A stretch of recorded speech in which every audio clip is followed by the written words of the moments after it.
This is the Chris Project, where we discuss mental wellness, self-awareness, and mindset with entrepreneurs and experts.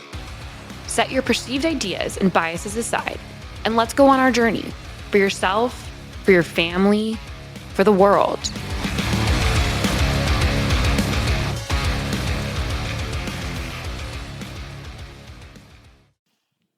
Welcome to another episode of The Chris Project. I am your host, Christian Brim. Joining me today, Matt Kutz of MK Leadership. Welcome to the show, Matt. Thanks, Christian. Really appreciate it. I did pronounce that right. Correct? You did. Yes, you did. Okay. Perfectly. I was second guessing myself. I do that all the time. In any case, give the listeners the abbreviated version of who you are and how you came here. Yeah. So the abbreviated version is my day job is a professor. So that's what I do during the day. I still am a professor. Love it. Been doing it for almost 30 years now, teaching a variety of different topics. My actual area of training is sports medicine or athletic training. And recently, I mean the last 8 to 9 years or so, I ventured into the entrepreneurial space of kind of developing my own version of corporate training and leadership coaching. And so that's where I'm at now, about to take another big step. My wife actually just resigned her position at her job to help me full time, take this business to the next level as best as we can. So there's the short. Okay. Version. The full version is a 3-beer story. Yeah, well, so I asked for the short version so I can, then go back and pick. So, okay. You said athletic training. Is that like physical or psychological? So I'm thinking PT, like physical training, like manipulating joints and muscles. Or is it more psychology? No, physical. It's physical. So athletic trainer is the person, you could best identify us on any sports event or venue when somebody gets injured on the field and you see the person run out onto the field. They usually, the commentators and the sportscasters and stuff will say, oh, the sports medicine team or the physicians or doctors are running out on the field. No, that's the athletic trainer. And then they do a quick evaluation, assessment, and determine if they need to go on to see a physician or not. Or the concussion protocols everybody talks about when they're watching an NFL game, those are all governed by athletic trainers and administered by them and things like that. So yeah, it's very much the physical rehabilitation, diagnosis and evaluation of injuries, and then rehabbing those injuries, return to play decisions, things like that.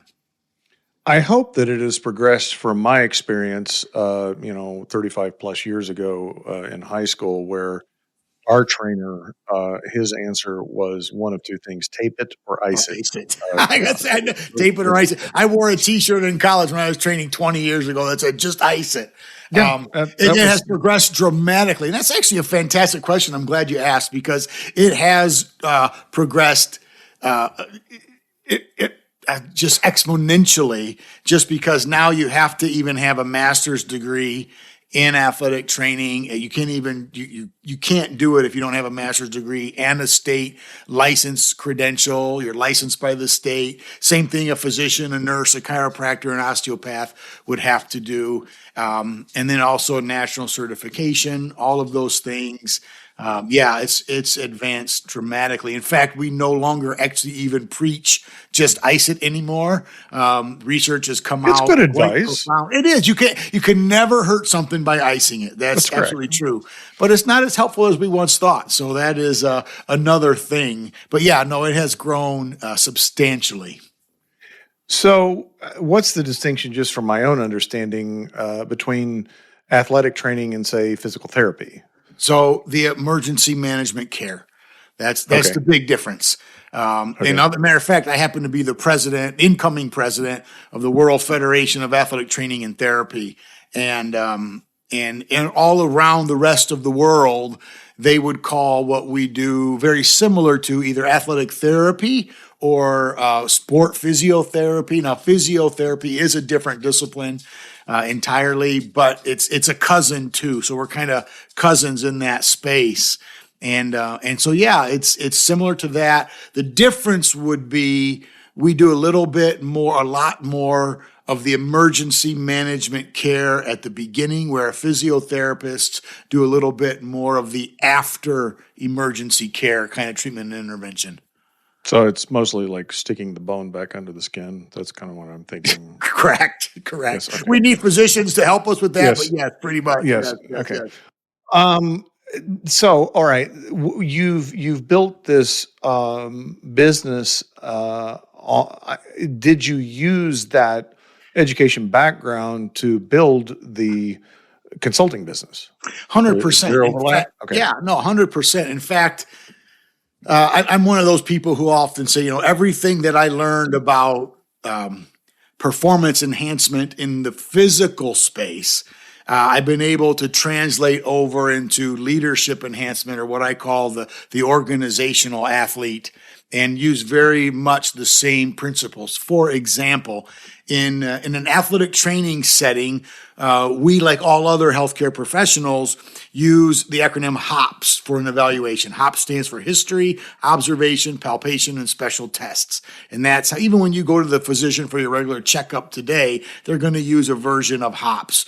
What's going on? How you feeling? They're going to observe a few things, take your height, weight, blood pressure, stuff like that. They're going to palpate around. Where does it hurt? Here, there. And then they're going to do special tests, either pull or poke on some bones or whatever, or maybe even x-ray, something like that. So I took that same model and applied it to organizational diagnosis or personal diagnosis. How do you diagnose your efficiency as an entrepreneur or leader, for example? Take a history, ask about your competition, ask about what brought you to this situation, this space. Why do you think your services solve a particular problem? What is that problem that you're solving, et cetera? Then we observe. We take a landscape shot of our environments, our surrounding. Who are my competitors? Where are they at? What are they doing? How are they doing it? Then we do palpations. We do a couple field tests. We do some focus groups. We see what people are thinking and feeling. We ask questions, and then we do special tests. And then we actually offer some services and see how they go, offer a few products, see how it goes. So I kind of made that leap over and used a lot of what I've learned in that, and especially the determination to come back after an injury or after a setback. What do you do after a setback? Well, here's what an athlete does. This is what they need to do. How about we apply very similar principles to what happens when an entrepreneur experiences a setback, a leader experiences a setback? How do you recover from those things? So yeah, I would say very much what I've learned in that space, I've moved over to this space. Well, that's interesting, because on the surface, I wouldn't have drawn that connection, but you obviously drew a connection. So how did you get into the consulting side of it? Like what? Yeah, so another great question, because that's another 2-beer story. So now we're 5 beers into this full story. But how that worked for me was completely by accident, Christian, and I was actually have kind of the professor's dream, as it were, the academic's dream, is I actually did some research on leadership behaviors that people practice in every environment that they find themselves in. So that's a little unique, because most of the stuff you're going to read on leadership and leadership thinking and behaviors are idiosyncratic. Well, if you're in retail, you need these skills. If you're in politics, you need these skills. If you're in government, whatever, you need these different skills for different industries. Manufacturing, for example, needs another type of skill. And I wasn't interested in the nuances of what each place. I wanted to know, are there universal skills that are used across the board in every space by everybody, regardless of context? So I was able to identify those through a few rounds of different research projects that I was doing. And so I wrote an article on it. And I wrote an article in a business journal, which was strange for me, because I'm working as an athletic trainer at a D1 institution, doing that kind of thing, just the traditional sports med thing. And I wrote this piece, and lo and behold, about a year or two even after I wrote that article, a huge Fortune 500 company, actually at the time they were a Fortune 50 company, and read the article. That's a whole nother 2 beers to the story of how they even found it in a healthcare journal. But at any rate, they found it, and they're like, and I called it, by the way, contextual intelligence. and what is contextual intelligence, and how to the things that people use across settings and industries are these set of 12 behaviors that collectively result in, again, what I named contextual intelligence. And they read the article. They called me. You have to come speak to my team about this. I've never read anything like this. I've never heard anything like this. This is the next leadership mega insight kind of a thing. And I'm like, okay. So I did, and they helped me. I didn't know what I was doing. Like I said, I was taping ankles and doing rehab injuries, stuff Icing like that. Yeah, and icing them in big ice buckets, and so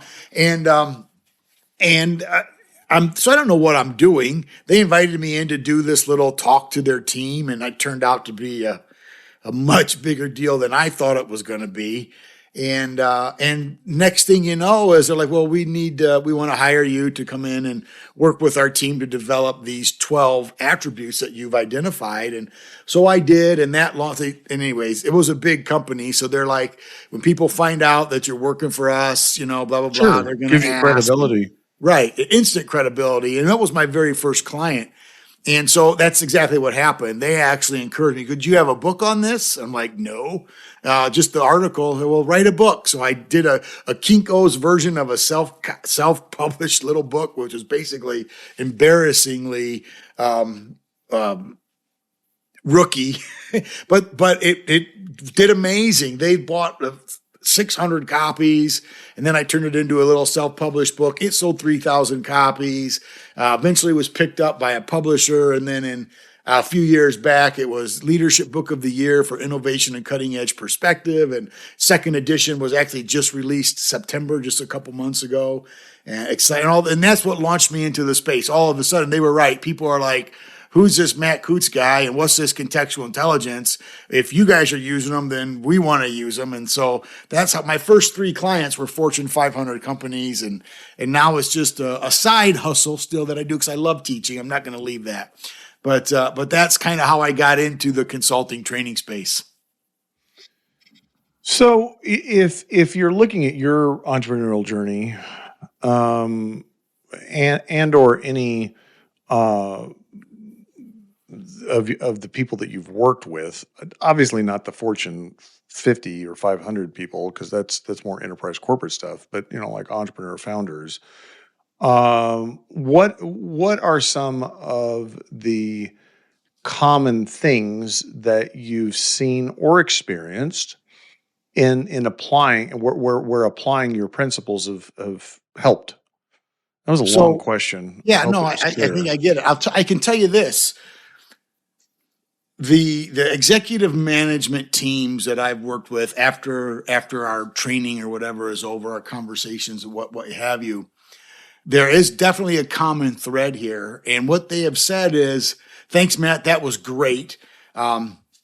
But here's what's interesting. Nothing that you said, and I know I'm probably getting myself in trouble or not pitching my business very well, but they said, nothing that you said was rocket science. It's like everything you've said, I've always known in my heart or in my gut that it's true. But what you did was amazing in another kind of a way. You've given me a language to communicate what I've always known to be true in my gut, but could never articulate to my team or to people around me. You've given me that language, and that in and of itself is a tremendous asset because now we can be on the same page, using the same language, using the same terms, and knowing what we mean. And that has been a tremendous resource and help to me. And what they're talking about there is my language around contextual intelligence and what it looks like, what it is, how it behaves. Contextual intelligence is rooted in a 3-part model, that I call 3D thinking. 3D thinking stands for the 3 dimensions of time in this case. So not like 3Ds, but 3-dimensional thinking. And 3-dimensional thinking is the simultaneous use of hindsight, insight, and foresight. So hindsight being, what did I learn from the past? What mistakes have I made from the past? What benefits, good things have happened in my past that shape what's going on today?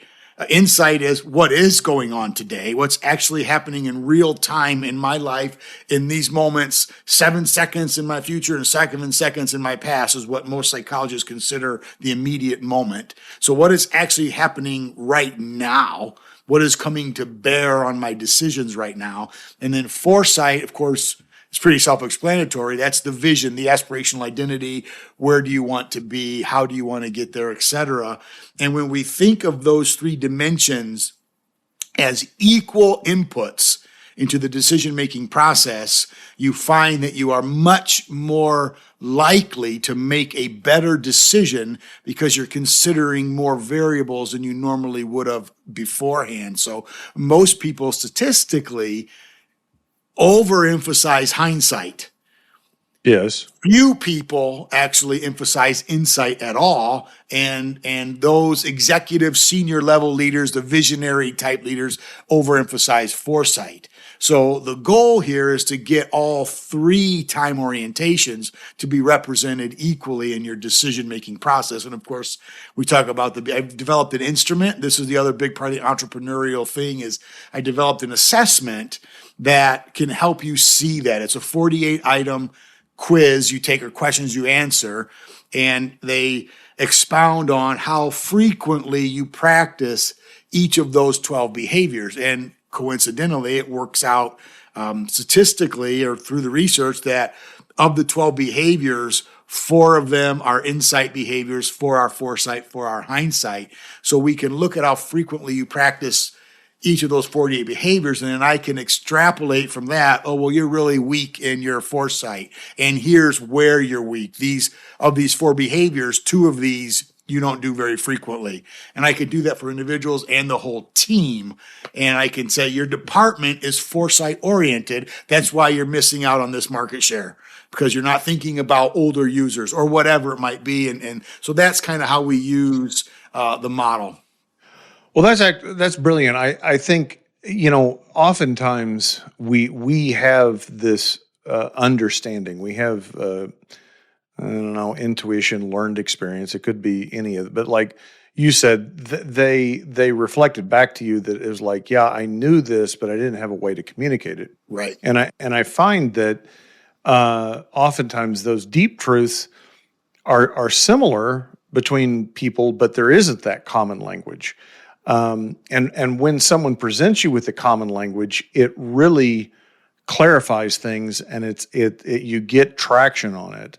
Yeah. My recent epiphany was I always understood that my behavior was largely controlled by things other than my rational thought, right? And I had a coach. It wasn't a personal coach. He was presenting at a group of entrepreneurs, and he said, he did this graphically, and it really resonated. But I'll try to describe it. He said, most of your thought, most of your actions, most of your words come from subconscious routines. Yeah. That could be described as habits or beliefs, etc. And, we think that we're acting out of our conscious brain, but we're not. There's only a very small part of it that's really conscious. And the ability to bring that subroutine up into the conscious and evaluate it, or even just be aware of it, like that it exists. Like you're saying this, you're doing this, you're feeling this, you're acting like this because of something that's not conscious. That clarity allowed me to say, yeah, I knew that, but I wasn't able really to communicate it that way, and that was very helpful. The second thing I'd say about actually, it's really a question. So when you talk about present time, does that include like intuition, like what your gut feels, or is it just an observation of fact? Yeah, so that's a great question, and it's a perfect lead into what I would like to say next.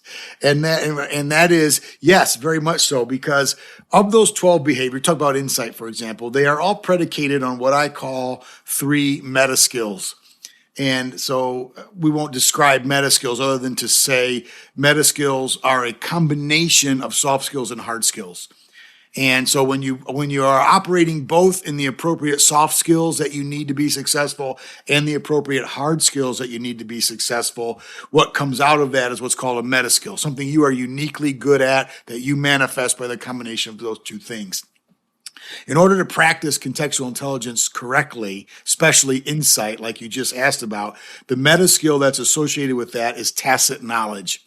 Now, what's interesting about the concept of tacit knowledge is it is the scientific term for what we would say colloquially as wisdom or intuition is the 2 things. So anytime you want to look up scientific literature on the concept of intuition or wisdom, you need to type in tacit knowledge.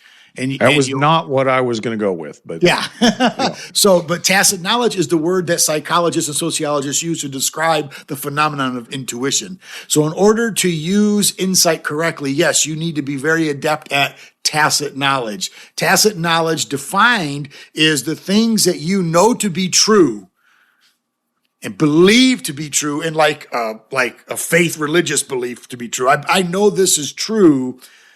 But then someone asks you why or how come or where did you learn it? The answer is, I don't know.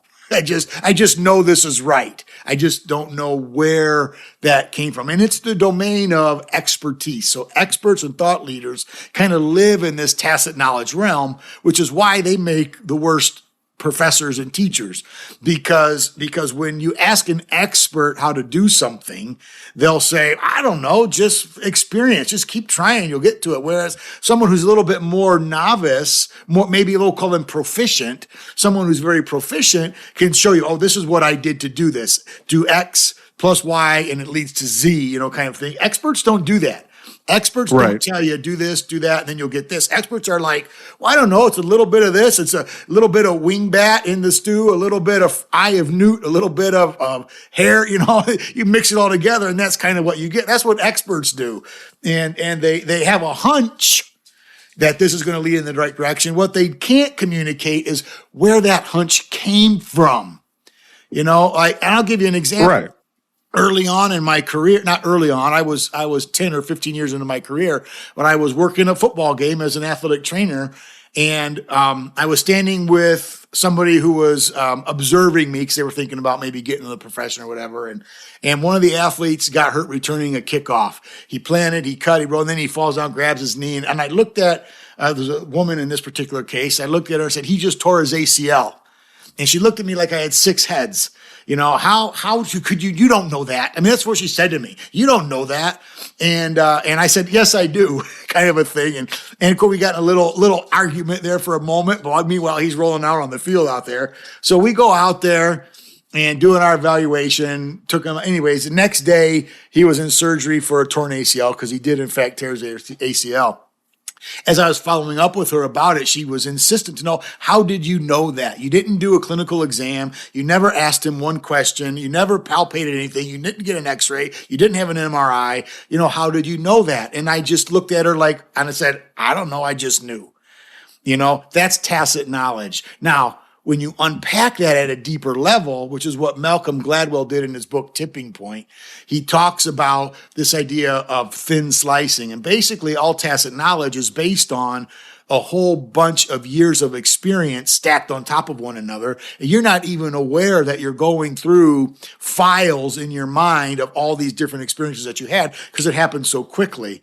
And so because of that reality, though, tacit knowledge can be learned. You can accelerate it despite your youth, because we all are not novelty, so to speak. If you're a novice, we've all know people who have an uncanny wisdom or an uncanny inspiration or intuition, despite only being 26 years old or whatever. How do they get that? Well, they've learned this over the years through this use of intuition, wisdom, or again, tacit knowledge. So to practice the art of insight, knowing what's going on in real time. Yes, you do have to have a strong element of intuition or tacit knowledge that can be developed. That's one of the things I do in my workshops, are show you how to develop that insight, that intuition.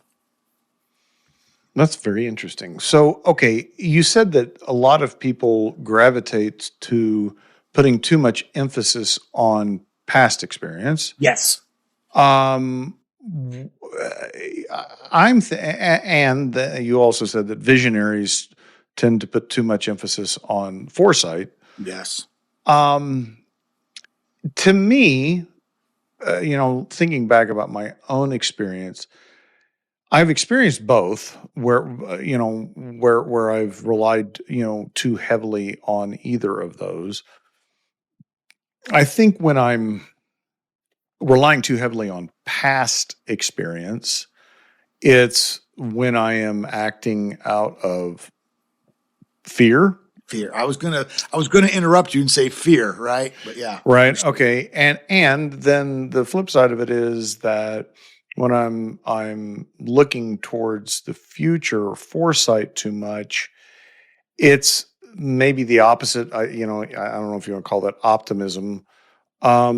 Is that scientifically backed up? I mean, is there It totally is. Yes. And I'll say this because when you look back in the past, and framed through the lens of fear, the word for that is rumination. We ruminate. Yes. And we are like, yeah, what if this happens? Remember last time that happened, and this could go really, really bad, kind of a thing. And that's ruminating. And that's what we tend to do. Rumination is stuck in the past. Whereas foresight, on the other hand, the word I like to use, and I use it in the book, is aspirational identity. So when we think about the future, we generally think new things, positive things, exciting things. Boy, wouldn't it be nice if, kind of a thing. In fact, I go through great lengths in my book and in my workshops to distinguish foresight from fantasy, just for that reason. Because a lot of us confuse foresight with fantasy. And we think, boy, wouldn't it be nice if I had a golden parachute out of this thing right now? Or wouldn't it be nice if when I retire, I can get a lake house or a beach house or whatever it might be, finish my novel, finish my doctoral degree, whatever it might be. And we think about it, and then we follow it up immediately with, well, I can't because. And I call it the I can't because clause. And that's how you know. Well, that's how I know if someone is operating between fantasy and foresight. I'll ask, what are your goals? What are your ambitions? What do you want to do? How do you want to be there? How do you want to get there, et cetera? And they'll lay out this elaborate, detailed plan. And then they'll say either to themselves or out loud even, yeah, but I can't because, or this won't happen because. And that's when we have to stop and say, okay, wait a second. Now let's stay in the realm of foresight here and develop a plan to get there, as opposed to developing excuses as to why you can't achieve that, or because what that is, it's the current projection of your current moment. People have a very difficult time, an incredibly difficult time, I'll actually even say, of looking at themselves in the future as different than they are now. Most people can look at the future and see the world differently than it is now, but they place themselves as they are now in that different future, and they don't know what to do with it because it's not compatible. The real trick to foresight is understanding that you will also be a completely different person in that aspirational future. So what will you look like there, and then what are you going to do to get there? And then that helps them overcome the immediate obstacles that are in their way, because the obstacles they see now are the obstacles that they will always assume are there. So that's a big part of the foresight piece. To the hindsight piece of that fear part, we just have to be open, vulnerable, and aware of our own insecurities, our own biases. The thing that I work very diligently to do with people who are ruminating and who are really sticking to the hindsight bias, it's called, is the idea that we The past is already the past. I mean, you can't change it. But again, what we do is we go back and we keep seeing ourselves in the past as the same person we are now. Again, not realizing that we were also different back then. So if we can get them out of that space as well, it helps them to see the value in all three spaces. And I very much liken it to the Ebenezer Scrooge story. I thought it was an interesting idea when I had it, but then a few years ago, I was watching it at Christmas time with my family, and I realized this is what Charles Dickens is talking about. He's exactly saying, listen, Ebenezer Scrooge's crotchety old man is not practicing hindsight, insight, and foresight correctly. He needs 3 Christmas ghosts to come in, recalibrate his past, identify his present, and help him see a different future. And that's what we need. We can't do this 3D thinking thing without help. That's a fascinating insight, because you're exactly right. The constant that we assume is ourselves, right? When it's not. And I've lived enough life to recognize that. But I can sit there and look at my 25-year-old self and be like, I don't know that I really identify with that person anymore. I'm not that. It's clear I'm not that person, right? Except that it feels like it is, because it was you, and those are your memories, and those are your experiences. But objectively, you can look back and say, well, that's not that. I'm not that same person. If I had been put in that situation going backwards, I would not make the same decision or choices. Right. It's very clear, right? I hadn't really thought about looking at it forward, but it absolutely comports with my experience and beliefs that if you want something to be different, I think a lot of people start focusing on external things like Correct. this, and this have to be different for me to achieve what I want, rather than starting with the internal work. I reference Dan Marcos. He is a scaling up advisor in San Antonio, Texas, I believe. And he wrote an article many years ago that I go back and read, at least once a year. And it's essentially, I think the title is, "You have to grow yourself to grow your company." Mm-hmm. And it's kind of a roadmap of how the company evolves over time and what you need to be as the founder leader for those different stages. And so if you're not willing to progress personally, change your skill set, change your mindset, you can't be what your company needs to be, and therefore the company's growth is capped. Yeah. You can't go past the founder. So that's exactly what I think you're describing. And that is exactly what I'm describing. When most people think about the future, like we said, we envision a different environment. I'd be in a different house. I'll be in a different state, this kind of thing. Same wife. But I'm going to be the same person. And no, it actually works the opposite of that.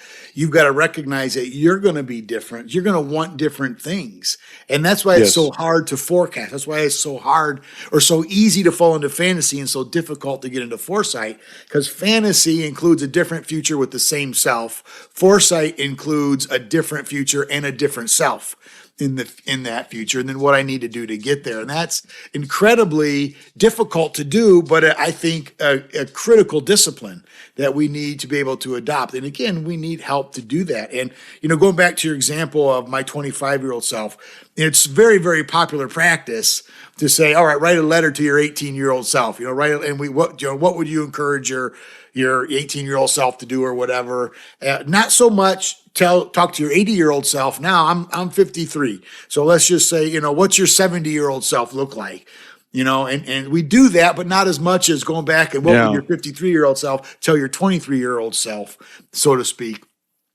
And we have it's easy to do, and and the reason is because we recognize we're not the same person. But see, we say that, but we don't really believe it. The best example of that is the psychology research on personalities.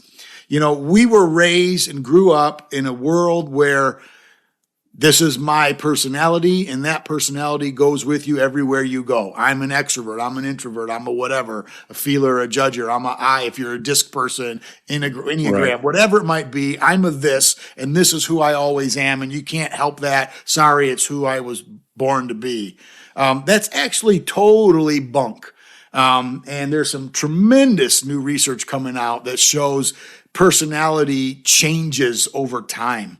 And we know that because you look back at your 18-year-old self, your 20-year-old self, you're like, yes, I am not the same person. What I like then, I don't like now. How I would have responded then, it's not how I respond Right. now. How I would have taken that comment now versus then isn't the same thing. You have changed. Your personality has changed, but all the research up until the last decade has only looked in small bite-sized chunks. So the longitudinal studies, the best one is a 77-year study on personality. And what they found, what they reported originally was personality doesn't change. And the reason they did that, because they checked someone at 8 years old, made a personality check, then they checked them again at 9, and they compared 9 to 8, not a significant change. So personality must stay the same. Then they checked 10 to 9, not a significant change, so it must have stayed the same. Then they checked 10 to 11, 9 to 10 to 9, 11 to 10, and you see what I'm going. And then they realized, personality never changes. They're the same every time, or at least the change is not significant. Well, only, again, literally 8 years ago or so, did they get that same data back out, and they looked at, look at the person at 77 years and look at them in 8 years. And all these tiny little non-significant changes from year to year end up being a catastrophic monumental change over 50 years or 60 years even. And that's exactly what they found out. Now they're realizing, oh my goodness, we've had this wrong for decades. People's personalities do change. And that's why CI, contextual intelligence, is so important, because it's not your personality. It's not even your charisma, whatever it might be, that influences the culture. It was Drucker that said years ago, strategy eats breakfast for lunch, or culture eats strategy for breakfast. And we have always thought, the leader sets the culture of the personality and the personality of the organization. That's not true. Context does. Your environment does. Your setting does. Your current situation does. And when we can learn to see the world through the lens of context and through the lens of our hindsight bias, which most people do, we actually begin to see a different world and can now act more appropriately based on the conditions we're in right now. Okay, so let me tug on that a little bit further. You're saying that the leader doesn't set the culture, the context does. Correct. Can you elaborate on that? Yeah. So take COVID, for example. I don't care how progressive a leader was, how insightful a leader it was, whatever. There was nothing they could do about the context of the moment. Okay, the ethos of the time, the zeitgeist, as the Germans would say, and so that is actually the driver of what people feel, what people understand. They don't come to work because of a great work culture. They come to work because of what the context demands of them at the time. They are not there because they love you or your vision or your mission or even the product you make. Let's be honest. They are there because they have bills to pay and they need resources. They have a family to feed, et cetera, things like that. That's the context. And when the economy goes up, when the economy goes down, the work culture shifts. It's not when the president comes in with a bad mood or the CEO comes in having just had a fabulous weekend in Vegas and won $1 million. All of a sudden, no, you don't see the morale of the organization shift with the mood or even who the leader is. You could change CEOs, you can change leaders, and generally the morale and the culture stay very similar. They might say, we need a new CEO because we need to reset the culture. It doesn't happen like we think it happens, even in the sports world. The culture is still pretty much the same. But what does change the culture or the climate of an organization is the mood swings of society. It's the greater, grander culture. Who's in government? Who's the administration? This kind of thing. What are the rules being in place that no one can control? Those are what set the culture and standard predominantly. Am I saying the president or the CEO doesn't have an impact? No, I am not saying they do have an impact, but they are not the tone setters by themselves exclusively. In fact, there's a greater influence on the context that dictates the appropriate behavior. And I'll leave it at that and see what that brings up. Yeah, no, that answers it. I mean, so I would agree with that, because I think culture is really, I mean, you take it outside of business and put it in a community or a country or whatever. The culture is the shared values, right? Like right. And so if you have more than an organization of one, it's going to involve other people than the founder, and it's going to be limited by its context, right? Yeah. So I'm taking your thought and expanding on it. So like in COVID, like the external factors affect the culture.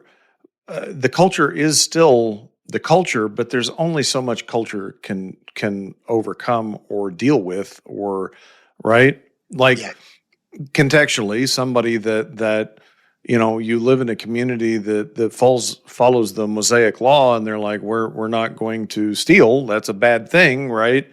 But you're in a situation of famine or drought, and you contextually say, I got to feed my family. Right. You might steal, right? So that culture can't overcome the environment, I guess. Correct. That's a great example. That's a great example. But yeah, that's exactly. You feel free to use it. Yeah, I will. Thank you. But no, that's what's going on. And so this is why contextual intelligence as a general concept now is so important, because this is one of the things that I try to help leaders understand is, instead of trying to dictate or establish a culture, why don't you become a reader and discerner of the culture better, so that you know which skills to apply when? And I think one of the greatest leadership behaviors, and one that's not talked about as much, is the versatility of the leader to switch leadership styles. If personality isn't permanent, leadership styles are not permanent either. And the best leaders among us understand what I think it was John Maxwell that said, one of the cardinal sins of leadership is treating everyone the same. I don't think I know it was John Maxwell that said that. And he said that, and that to me is a tremendous encouragement for what I'm talking about. Is a truly astute leader understands how each person's history, insight, and their aspirations, their future, affects how they do their job every day. So now my job as a leader is to identify with each individual person. And believe me, I know what I'm saying. I know this is incredibly time consuming. I know it's incredibly difficult to do, emotionally draining, like maybe nothing else. And so I know what I'm saying when I say this, but those are what the great leaders do differently than other people don't. It's just easier to come in and say, here's what the culture is going to be. I'm going to set it. I'm going to model it. I'm going to example it. I want everybody to do it like I do it. And that rarely works unless you are such a powerful personality. And those leaders are few and far between, especially in your mid to smaller size entrepreneurial endeavors. Nick Saban comes to mind. Nick Saban could do it. Jack Walsh could do it. Right. Few people, Julius Caesar could do it. Very few people can do it like that. But that's the elite, 0.5%. And I think a lot of people are looking to emulate behavior rather than to learn their own behavior. And so they look at a Jack Walsh or a Nick Saban, and they're like, oh, well, I'll do it that way. Right. But you're not realizing you don't have the capacity or the gravitas to pull that off. That's not going to work. Right. Or the commitment. that Yeah. it takes to do that. Ironically, you talk about Nick Saban. So in my athletic training days, he was actually one of his first head coaching jobs at the University of Toledo, of which where I was a GA. And we never crossed paths or anything like that. But his way out was my way in. So we actually crossed paths in the athletic department for about 2 or 3 weeks there.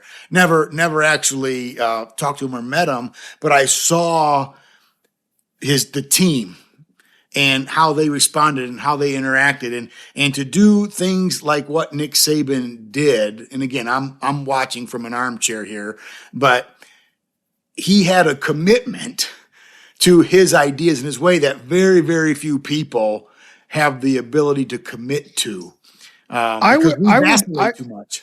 Yeah, I would I would almost label it a psychosis. I mean, I'm not a psychologist, Yeah, but right. but it really has to be that level of commitment. Like you literally don't understand any other way. Like, Right. yeah, fascinating stuff. I feel like we could go on and have some more beers, but unfortunately, my time with you, Matt, is up. How do we get in touch with you if we want to learn more about contextual intelligence? Yeah, so the best place is my website. So MatthewKutz.com or drmattkutz.com. Two different same place, but Dr. Matt, DRMATTKUTZ.com.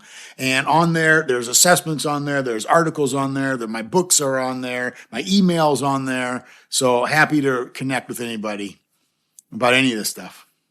Perfect. Thank you for this. This has been very insightful. Listeners will have those links in the show notes. If you like what you've heard, please rate the podcast, share the podcast, subscribe to the podcast. And until next time, remember you are not alone.